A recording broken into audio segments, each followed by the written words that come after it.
All right, this is Morris, day after Thanksgiving. We had a foot of snow out here, and he's going to talk about this homemade skidder right here. So, Morris, tell me, what year, I'm going to zoom in a little bit, what year is the truck? 1979 Scout 2 International. Okay, and how did you make this skidder? Let's go closer to it. It's a convertible, hardtop convertible, 4-wheel drive. Originally it has 15-inch tires, wheels. I put 750 16-inch tires. I didn't go overboard on the tires on height because it would wreck the running gear. Okay. Between driving it and pulling wood. Okay, but I want you to tell me too. Did you put that screen gate on there? You took the doors off. I took the doors off. I put screen, bolted it to the hinges. I took the fuel tank from underneath. Can't see that today because of the snow. I put the fuel tank on top. You moved this fuel tank right here. This pipe that goes to the fuel tank? Yeah. You put that in? Yeah. And you cut that hole in that screen? Yeah. And what is that you jimmied around there? Conduit. That's conduit. That's awesome. The arch. No, it's about the arch back here. Let's zoom out a little bit. Okay. That arch is made out of an old manure spreader hitch where you hook onto a tractor with it. That's spring steel, special steel, hardened so it won't bend. But I did drill holes to bolt it on, and there's places that I had drilled holes that I couldn't get the chinkings of the drill bit into the material inside, so I had to magnetize the drill bit to keep the chinkings stuck to the drill bit, not to make damage to the machine. Did you do any welding at all on this? Yeah, I did some welding underneath.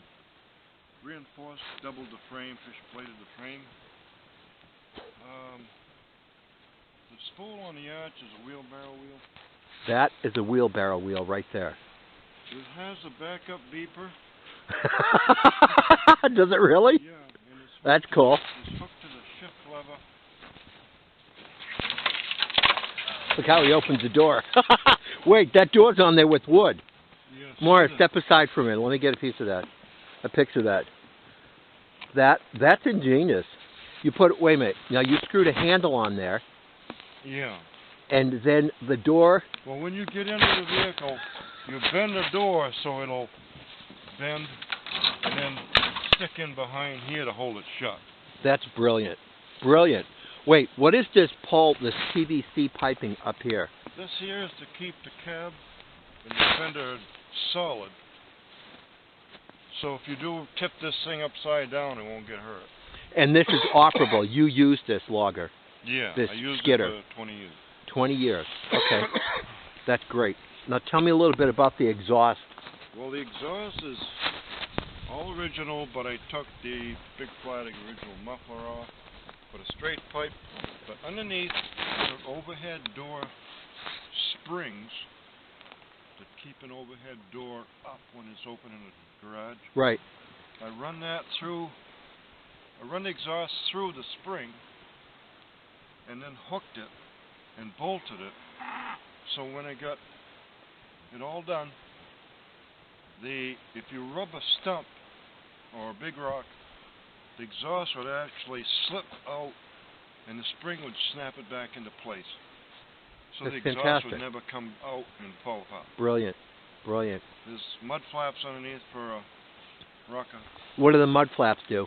That's all protect the engine, a belly pan. Okay. It's rubber. If you put metal, they're going to bend and stay bent. Rubber, it'll pop back. Awesome. So that about sums it up for the homemade skidder, right? And 6-cylinder Nissan diesel. It was a commercial truck. It wasn't a family truck. That's important. Okay. Very expensive vehicle at the beginning. A family couldn't afford a vehicle like that because it had a great big diesel motor. Gotcha. It's only got 51,000 original miles on it. The reason it was parked, the reason I got it, because the body had rusted. Wouldn't pass inspection. Good enough. All right. part one of the MacGyvering series. Now tell us about the tires, what you did to the tires. Well, the vehicle came with all brake drums and no disc brakes. I took all the brake drums right off, all the brake shoes off, threw it out, and I put Jeep wheels on a Scout, because the Scout wheels would not turn inside out. The Jeep wheels automatically turn inside out, so I put the tires on the wheels backwards, so you, instead of the, right now you could take these two wheels on the left side and put them on the right, and the right wheels and tires, put them on the left, they'd be back to normal. The vehicle would be narrow as usual, but I got them inside out, so it widened the wheel, widened the machine about 1.5 feet. So when you're on side hill in the woods, it won't tip over. Perfect. That's great.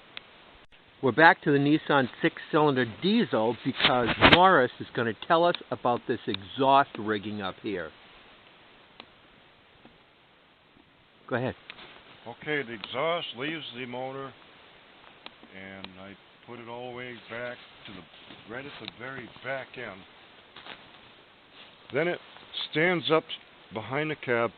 I extended the cab to keep the saw under cover, protection, keeps the rain and snow out. Exhaust is mounted solid onto the roof into an old Army fuel can, turned into a sounder, box sounder exhaust, full of screen for spark arrestor to be legal in the woods. So the exhaust comes in here, blows in there, and then blows back out back, so there's absolutely no diesel fumes. No fumes. The machine is really, really quiet, like a new car. Tell me about the hood piece, the vise that you put on the front. The big vise is to sharpen chainsaws.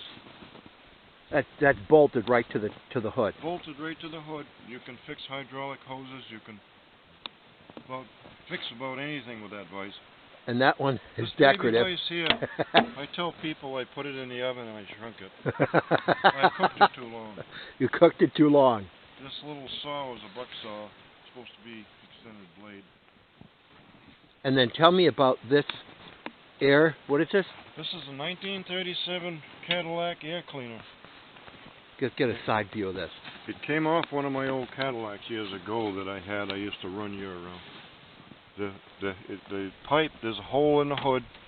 It's well designed. I made fastened solid and fastened here, and there's a threaded rod goes down in there, but see there's a spacer right there. See that? That keeps it from moving. And it's got to have play. Everything got to have play. So I put rivets instead of bolts.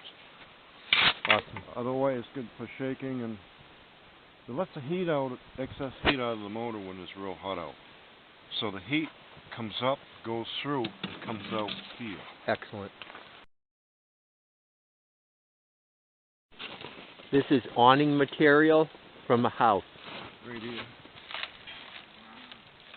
Never rots, it's waterproof. Station blade come off a 71 Chevrolet van, and it's a grill guard, protects the grill and the radiator. Okay.